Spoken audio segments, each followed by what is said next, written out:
স্বামীর কাছে স্ত্রীরা এই চারটি জিনিস দাবি করলে স্বামী যদি তা পূরণ না করে ওই স্বামী জাহান্নামে চলে যাবে। স্ত্রীকে বিয়ে করার পরে শুধু খালি তাকে দিয়ে ঘরের কাজ করালা, তার থেকে শুধু খালি খেদমত নিলা, তার সাথে গোলামের মতো আচরণ করলা, নবী করিম সাল্লাল্লাহু আলাইহি সাল্লাম বলছেন তুমি যদি তার হক আদায় না করো কিয়ামতের ময়দানে আল্লাহর কাছে এক পা সামনে এগোতে পারবা না, তুমি জান্নাতে যেতে পারবা না। একবার নবী করিম সাল্লাল্লাহু আলাইহি সাল্লামের কাছে সাহাবারা আসলেন, এসে বললেন ইয়া রাসূলুল্লাহ আমাদের স্ত্রীদের ব্যাপারে কোন হক আছে নাকি? নবী করিম সাল্লাল্লাহু আলাইহি সাল্লাম বলেছেন চারটি হক যদি স্ত্রীদের আদায় না করো আর স্ত্রীরা যদি তোমাদেরকে ক্ষমা না করে মনে রাখবা একবার জান্নাতের দিকে যেতে পারবা না। বড় কঠিন কথা। স্ত্রীর মর্যাদা বোঝাতে গিয়ে আল্লাহ সুবহানাহু ওয়া তাআলা বলেছেন হুন্না লিবাসুল লাকুম ওয়া আনতুম লিবাসুল লাহুন্না, তোমরা একে অপরের পোশাক।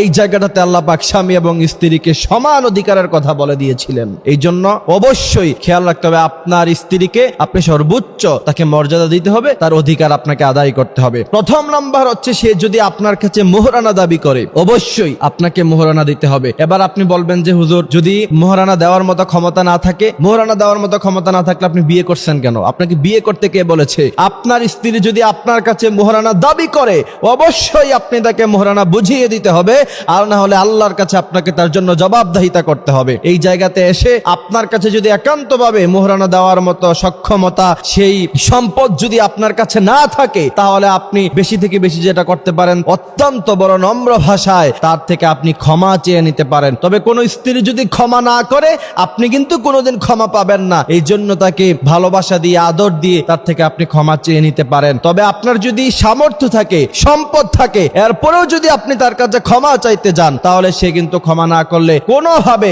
আল্লাহর কাছে আপনি কোনোদিন পার পাবেন না। অবশ্যই আপনাকে মোহরানা আদায় করতে হবে। এরপরে নবী করিম সাল্লাল্লাহু আলাইহি ওয়াসাল্লাম বলেছেন দ্বিতীয় নাম্বার স্ত্রীর হক হলো তা যদি তোমরা আদায় না করো কিয়ামতের মাঠে আল্লাহ সুবহানাহু ওয়া তাআলা তোমাদেরকে জান্নাত দিবেন না। সেই বিষয়টা হচ্ছে তুমি যেই দামের কাপড় পরো তোমার স্ত্রীকেও তুমি সেই দামের কাপড় পরাতে হবে। আপনি দামি দামি ব্র্যান্ডের কাপড় পরলেন, দামি দামি ব্র্যান্ডের জুতা পরলেন, কিন্তু স্ত্রীকে কাপড় কিনে দেওয়ার সময় 500 টাকা দামের, 200 টাকা দামের, 300 টাকা দামের থ্রি পিস তার জন্য কিনলেন, কম দামি বোরকা কিনলেন, কম দামি জুতা কিনলেন, আর অপর দিকে আপনি দামি দামি জুতা কাপড় পাঞ্জাবি টুপি ইউজ করলেন। মনে রাখবেন আল্লাহ সুবহানাহু ওয়া তাআলার কাছে আপনাকে জবাবদিহিতা করতে হবে। আপনি যেই মানের কাপড় ব্যবহার করেন, যেই মানের জুতা ব্যবহার করেন, অর্থাৎ যেই মানের আসবাবপত্র আপনি ইউজ করেন অবশ্যই আপনার স্ত্রীকে সেই মানের আসবাবপত্র আপনাকে দিতে হবে। তৃতীয় নাম্বার হচ্ছে আপনি যেই মানের খাবার খান স্ত্রীকেও সেই মানের খাবার খাওয়াতে হবে। আপনি রেস্টুরেন্টে যান, আপনি কাচ্চি ভাইতে যান, কাচ্চি ডাইনে গিয়ে প্রায় আপনি কাচ্চি খান কিন্তু স্ত্রীকে জীবনে কোনোদিন কিনে দিলেন না, তাকে বিরিয়ানি খাওয়ালেন না। না,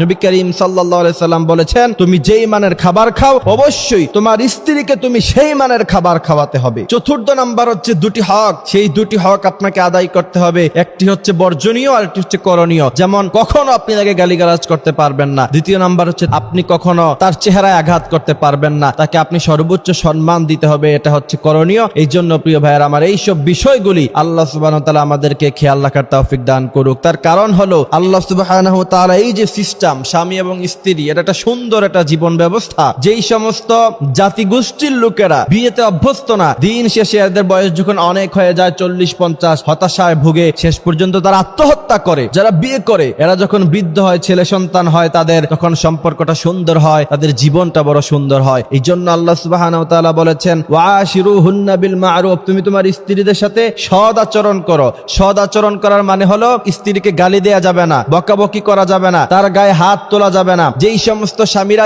স্ত্রীর গায়ে হাত তুলে নিজেকে বীর পুরুষ দাবি করতে চায় মনে রাখতে হবে এরা বীর পুরুষের সন্তান নয়, এরা সব কাপুরুষের সন্তান। কারণ নবী করিম সাল্লাল্লাহু আলাইহি সাল্লাম বলেছেন খায়রুকুম লিআহলি, তোমাদের স্ত্রীদের থেকে সার্টিফিকেট নেওয়া হবে। তোমাদের স্ত্রীরা যদি তোমাদেরকে ভালো বলে তাহলে তোমরা ভালো মানুষ, আর তোমাদের স্ত্রীরা যদি তোমাদেরকে খারাপ বলে প্রকৃতপক্ষে তোমরা খারাপ মানুষ। আল্লাহ সুবহানাহু ওয়া তাআলা আমাদেরকে কথাগুলি বোঝার মানার তৌফিক দান করুক, আমিন।